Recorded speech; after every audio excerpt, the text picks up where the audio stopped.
بابا کے گھر میں رہی، میں تجھے پانی پیش کرتی رہی ہوں، مگر حسین جب سے کربلا میں 5ویں قدم آیا میں تجھے پانی نہیں دے سکی۔ میری اماں سے شکایت نہ کرنا، میری مجبوری تھی، میں نے عباس بھیجا، قاسم بھیجا، اکبر بھیجا، اونو محمد کو بھیجا، مگر حسین ان دنوں کی شکایت نہ کرنا، اس کے علاوہ اگر میں نے کبھی تو امام حسن نے بھی خصوصیت سے ساتھ کہا کہ اے فرما میری بہن زینب کو بلاؤ، شہری کا وقت تھا، ہم کون جناب فرما کہتی ہے کہ مولا کس طرح کا میرے پاس ہم کو بلا، قاسم کا سن 4-5 سال کا سن تھا، اٹھاتی ہے جناب فرما نہیں اس کے جناب قاسم، جناب حسن کہتے ہیں فرما قاسم کو اٹھا دو میرے سینے پہ لٹا۔ جناب فرما نے سمجھا کہ شاید آخری وقت جب بیٹے کو سینے پہ لٹا رہے ہیں سکون کے لیے، کہتے ہیں جو ہی جناب قاسم کو سینے پہ لٹایا گیا، شہزادہ قاسم تڑپ کر اٹھ کر کھڑے ہو گئے اور کہتے ہیں اماں میرا سینہ جل گیا، میرا سینہ جل گیا۔ امام حسن کے سینہ میں اس زہر کی وجہ سے اتنی حدت آ چکی تھی کہ نہ اٹھنے والا شہزادہ اٹھ کر بیٹھ گیا، میرا سینہ جل گیا۔ جناب فرما کہتی ہے کہ بیٹا جلدی جاؤ، تمہارے بابا کا آخری وقت ہے، جا کر پھوپھی زینب کو بلا کر، اب 4 سال کا 5 سال کا سن ہو، خدا شاہد ہے بیٹا جوان بھی ہو، وہ کسی کو اپنے باپ کی مرض کی اطلاع نہیں دے سکتا، اس سے حوصلہ نہیں ہوتا۔ پھر چھوٹا سا شہزادہ جب باہر نکلنے لگا، جناب فرما نے دیکھا، سمجھ گئے کہ قاسم نہیں بدلا سکے گا، پلٹایا، کیا کیا، گریبان کو کھولا، تھوڑا سا گریبان کو پالا، گھر کے صحن سے خاک لے کر شہزادے کی زلفوں میں ڈالی اور کہا قاسم بیٹا اب جاؤ، اب تجھے بتانے کی ضرورت نہیں پڑے گی۔ کہتے ہیں کہ ابھی فجر صادق ہونے والی تھی، گئے شہزادہ قاسم جا کر بہن پھوپھی زینب کا دروازے پہ دستک دی، ہاں جب دستک دی تو اندر سے جناب فضا کی آواز آئی ہے سائل آنے والے، بڑی جلدی آ گیا ہے، ابھی تو بی بی تہجد کے لیے اٹھی ہے، تھوڑی دیر رک کے آ جانا۔ جب یہ کہا نا رک کے آ جانا تو آگے رونے کی آواز سنی، تو جب رونے کی آواز سنی تو پریشان ہو کہ یہ کوئی بڑا رونے والا نہیں ہے، کسی بچے کے رونے کی آواز۔ جب فضا نے دروازہ کھولا دیکھا شہزادے قاسم کی یہ حالت، سر میں خاک ڈالی ہوئی ہے، گھبرا کے کہتی ہے جناب زینب کو معلوم ہوتا ہے کہ ہمارا گھر اجڑ گیا۔ جناب زینب نے شہزادہ قاسم کو دیکھا، جناب زینب بھی آئی، آ کر دیکھا کہ بھائی کروٹیں بدل رہا ہے، امام حسین بھی پہنچے ہوئے ہیں، عزادار امام حسن کا روح نے پرواز کی۔ شہزادہ قاسم 5 سال کا سن تھا، دیکھ رہا تھا باپ کو رخصت ہوتے ہوئے۔ بہت ساری تفصیلات ہیں، بین بھی لکھے گئے ہیں، جناب کلثوم نے جو بین کیے تھے وہ بھی موجود ہیں مکتب میں، جناب زینب نے جو بین کیے ہیں وہ بھی موجود ہیں، بچیوں نے جو بین کیے ہیں وہ بھی موجود ہیں، مگر میں پوری وضاحت نہیں کر سکتا۔ امام کی ایک صرف مظلومیت کا پہلو کہ جو کسی اور میں نہیں پایا جاتا ہے، وہ صرف امام حسن میں ہے، اور وہ پہلو یہ ہے کہ ہم نے غریب سے غریب اور امیر سے امیر کو دیکھا ہے، ایک مرتبہ جنازہ گھر سے نکل جائے پھر پلٹ کے نہیں آتا۔ یہ مظلومیت ہے امام حسن علیہ السلام کی، ایک مرتبہ جنازہ گھر سے نکلا اور روضہ رسول کی طرف جا رہا تھا، آگے سے کرو آگے اور کہتا ہے حسین خبردار، حرم رسول میں حرم پیغمبر میں یہ جنازہ نہ لے جانا۔ کہتے ہیں کہ امام حسن نے ابھی ان کو جواب بھی نہیں دیا تھا کہ تیر آئے، تیر کا لگنا تھا، کہتے ہیں کہ سرکار عباس دوڑتے ہوئے پلٹ کر گھر آئے، اور یہ پہلا موقع تھا کہ جناب زینب نے جب دیکھا کہ عباس گھر میں داخل ہوئے ہیں، رو کے کہتی ہیں کہ آج کی فیضیت کچھ بدل گیا، آج تک عباس اس طریقہ سے گھر میں نہیں آیا، پھر جب کبھی ہم سامنے آگئی تو عباس کی گردن جھک گئی، ارے ہم دروازے پہ کھڑی ہیں، عباس نے ہماری بھی پرواہ نہیں کی۔ جب دیکھا کہ حضرت عباس اندر سے تلوار نکل رہے ہیں، جناب زینب نے روک لیا، عباس کیا ہوا، کہا کہ بھائی ہم اجڑ گئے، ہماری موجودگی میں ہمارے امام کے جنازہ پہ تیر، کہتے ہیں کہ 70 تیر امام کے جنازہ میں محفوظ ہو گئے۔ اور یہ شہزادہ قاسم دیکھ رہا تھا، ایک محاورہ ہے عرب کا کہ الولد سر الابی، کہ بیٹا جو ہے وہ باپ کی شخصیت کا آئینہ ہوتا ہے، اس میں سے باپ کی شخصیت نظر آتی ہے۔ میں یہ کہا کرتا ہوں کہ باپ کے جنازہ کو دیکھ کر شلاد قاسم میں یہ وعدہ کیا ہوگا کہ بابا تیرے جنازہ پہ تو 70 تیر لگے ہیں، مگر میں وعدہ کرتا ہوں کہ میرا جنازہ تیری طرح پلٹ کے نہیں آئے گا۔ تیرے جنازے پہ تو 70 تیر ہے، مگر میں جب مقتل میں جاؤں گا قاسم ہوں گا، اور جب پلٹ کر آؤں گا تو میں تقسیم ہوں گا۔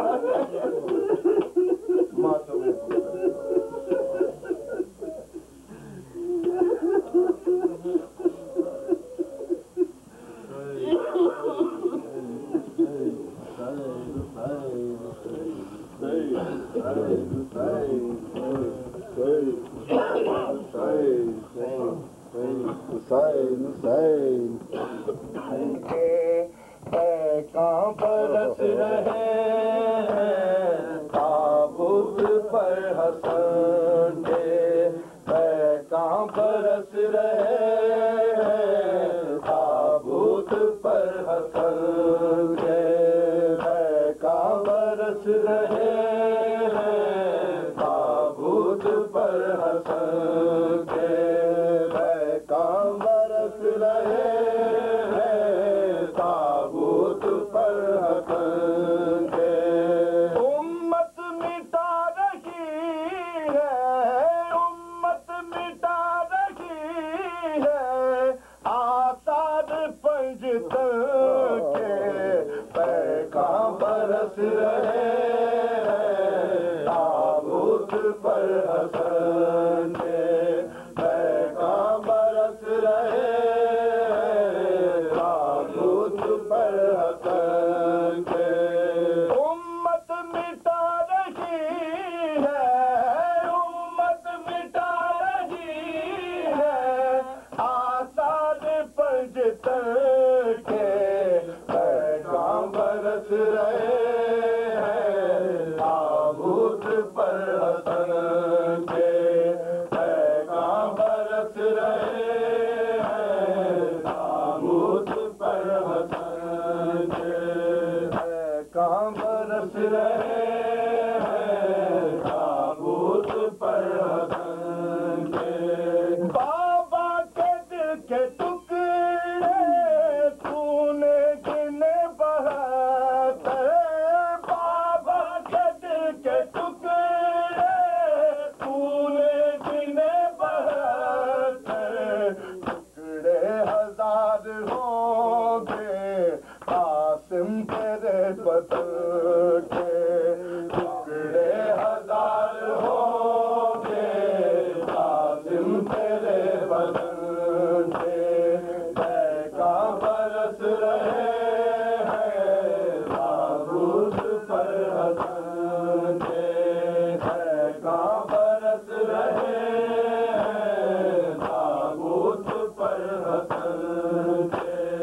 آخر کی ہٹیوں میں شبر نے روکے تمہیں، آخر کی ہٹیوں میں شبر نے روکے تمہیں، شبیر کا گلا بازو بڑی بہن کے، شبیر کا گلا بازو بڑی بہن کے، کہاں برس رہے تابوت پر حسن کے۔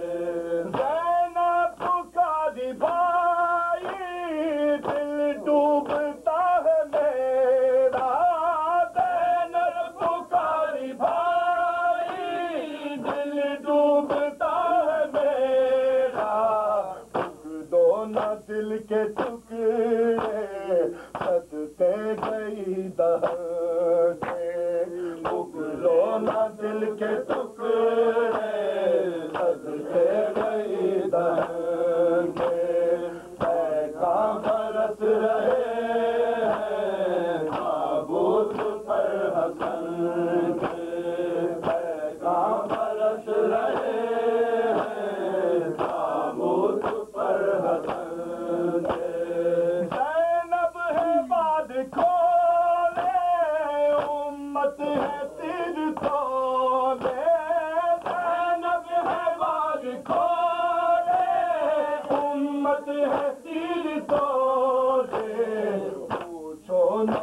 شام کی یہ حال ہے وطن کے پوچھو نہ شام کی یہ حال ہے وطن کے پیغام برس رہے ہیں تابوت پر حسن کے پیغام برس رہے ہیں تابوت پر حسن کے بولے حسن کے زینب دیکھ رہے گا چل کے بولے حسن کے زینب یہ گل رہے گا چل کے بازو تمہارے ہوں گے حلقے میں رسن کے بازو تمہارے ہوں گے حلقے میں رسن کے پیغام برس رہے ہیں تابوت پر حسن کے پیغام برس رہے ہیں تابوت پر حسن کے من پر تو ہے حسن کے کوچد گیا ہے سارا من پر تو ہے حسن کے کوچد گیا ہے سارا محتاج ہی رہیں گے شبیر تو کفن کے محتاج ہی رہیں گے شبیر تو کفن کے پیغام برس رہے ہیں تابوت پر حسن کے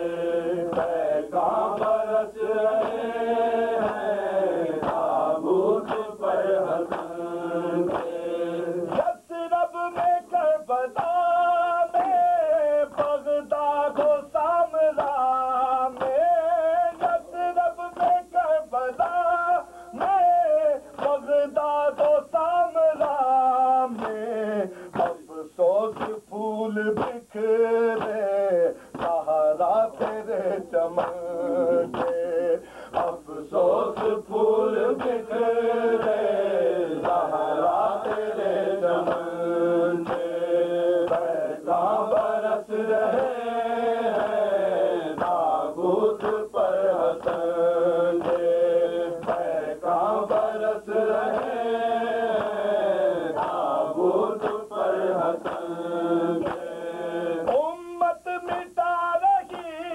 ہے امت مٹا رہی ہے آثار پنجتن کے پیغام برس رہے ہیں تابوت پر حسن کے پیغام برس رہے ہیں تابوت پر حسن کے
قرآن اور قرآن کے ساتھی کہ جس طرح سے ڈاکٹر سب کچھ دیکھ لیتا ہے نا، ایکسپرٹ جو ہوتا ہے باڈی کا، ایک خطرہ لینے کے بعد سب کچھ بتا دیتا ہے، اسی طرح معصوم جو ہوتا ہے وہ ایک نقطے میں پورا قرآن دیکھ لیتا ہے اور ایک نقطہ دیکھنے کے بعد پورے قرآن کی وضاحت کر دیتا ہے کہ قرآن مجید میں کیا ہے۔ تو میرے عزیزو، یہ ہے قرآن اور قرآن کے ساتھی، مگر ہم نے قرآن کو نہیں پہچانا، اور جس طرح ہم نے قرآن کو نہیں پہچانا اسی طرح ہم نے اہل بیت کو نہیں پہچانا۔ امت نے قرآن کو چھوڑ دیا، سرور کائنات قیامت میں شکایت کریں گے، پروردگار میری اس امت نے قرآن کو چھوڑ دیا، مگر فاطمہ زہرا بھی فریاد کریں گے، پروردگار تیرے نبی کی امت نے میرے اہل بیت کو چھوڑ دیا۔ تو لوگوں نے قرآن کو بھی چھوڑا ہے، لوگوں نے اہل بیت کو بھی چھوڑا۔ قرآن بہت مظلوم کتاب ہے تو اہل بیت بہت مظلوم کردار ہے۔ قرآن کے اوپر لوگوں نے تیر برسائے تو اہل بیت کے اوپر بھی تیر برسائے گئے۔ قرآن کے اندر آگ لگائی گئی تو اہل بیت کے خیموں میں بھی آگ لگائی گئی۔ میرے عزیزو، ہم کیا سمجھتے ہیں کہ قرآن مجید جو ہے یہ کوئی 1400 سال پہلے نازل ہوا، 1400 سال پہلے ہمارے ہاتھوں میں آیا؟ آپ قرآن کی تاریخ کو پڑھیں، قرآن کوئی نئی کتاب نہیں ہے۔ ہر نبی کے زمانے میں کیا کیا کارنامے انجام دیے ہیں اس کتاب نے، وہ آپ پوچھیے اس کی کہانی سے تو پتہ چلے گا کہ قرآن ہمارے ہاتھوں میں 1400 سال سے ہے، مگر قرآن کی عمر 1400 سال نہیں ہے۔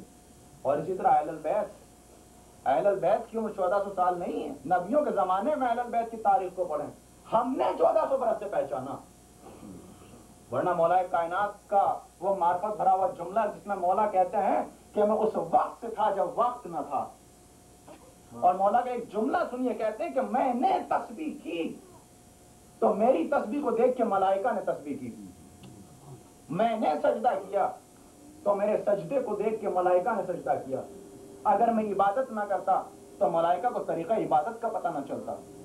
اگر میں تسبیح نہ پڑھتا تو ملائکہ کو تسبیح کا طریقہ پتہ نہ چلتا.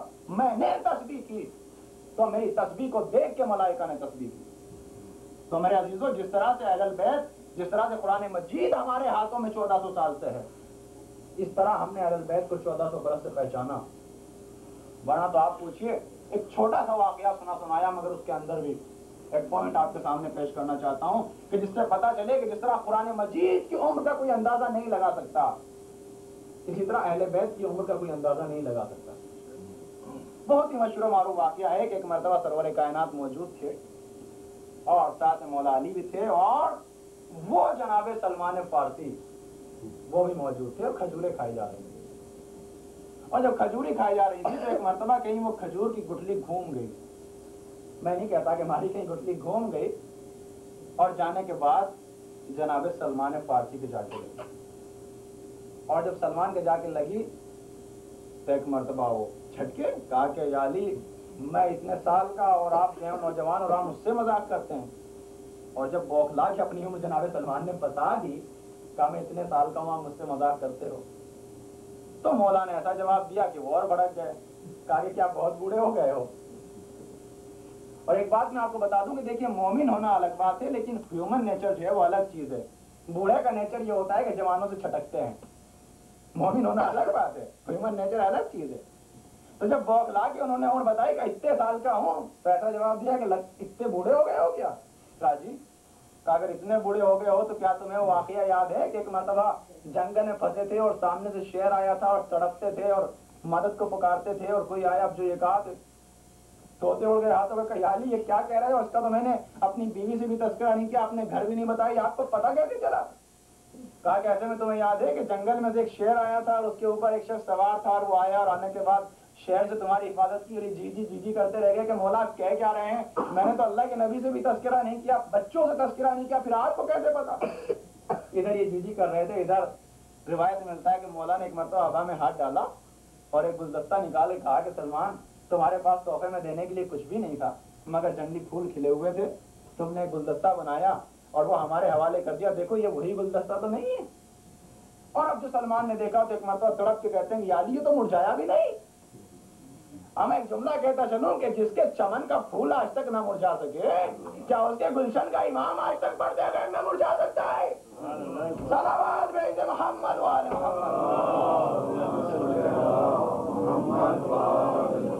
جس کے ہاتھ کا پھول نہ کملا سکے، کیا اس کے گلشن کا امام کملا سکتا ہے؟ تاریخ کہتی ہے کہ اب جب سلمان گھبرائے تو گھبراتے ہوئے تو دینا ہے نا. تو ایک مرتبہ کہتے ہیں سلمان گھبراؤ نہیں، ہم نے ہر نبی کی مدد کی ہے، مگر محمد کی مدد کے لیے اعلان آیا ہوں. صلوات بھیج محمد والے.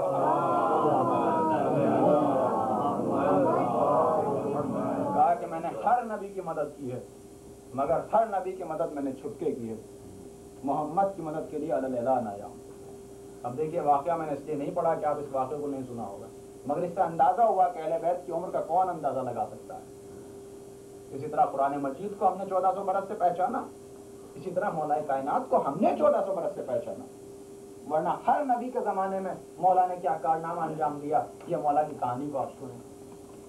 بس میرے عزیزو، جس طرح امت نے قرآن پہ ظلم ڈھایا ہے، جس طرح قرآن ایک مظلوم کتاب ہے، اہل البیت ایک مظلوم کردار ہے. اور یہی وجہ ہے کہ فاطمہ زہرا روز محشر فریاد کرے گی کہ اے پروردگار، تیرے نبی کی امت نے اہل البیت کو چھوڑ دیا. یہ فریاد کریں گے جناب فاطمہ زہرا. اور اسی وقت میں تو کہتا ہوں کہ فریاد تو شہزادی ہر وقت کرتی ہوگی.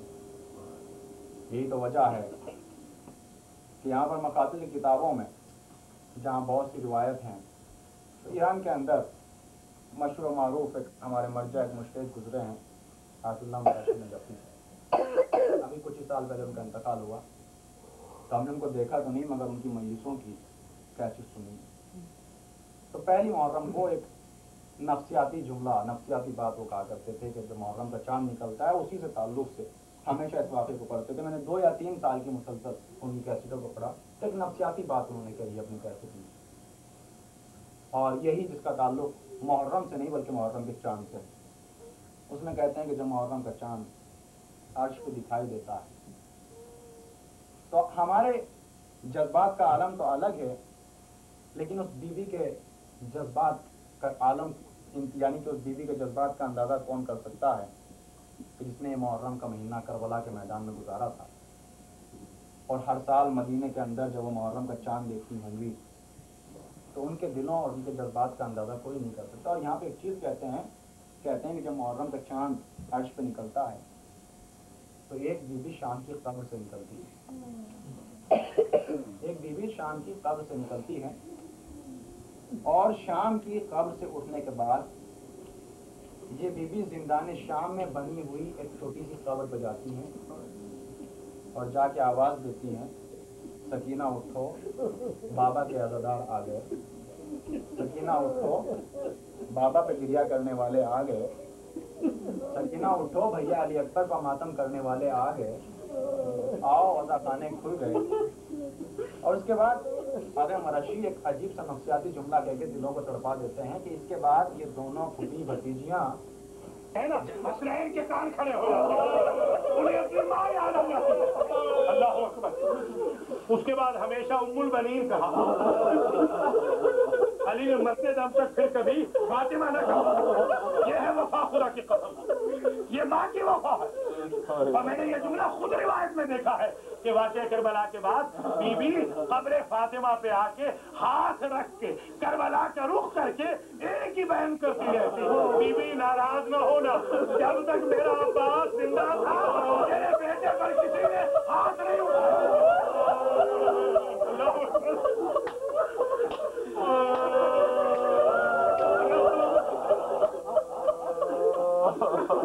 جزاک اللہ.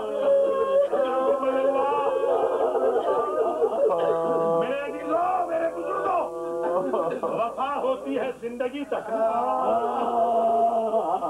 جب روح پرواز ہو جائے تو وفا ختم ہو جاتی ہے نا. یہ واحد وفادار ہے دنیا کا کہ جسے شہید ہونے کے بعد بھی وفا کرتا. ذرا صبر سے سنیے گا پھر روتے رہیے گا. یہ ہونے کی آتے ہیں. آپ کو وہ بیوی اجر دے گی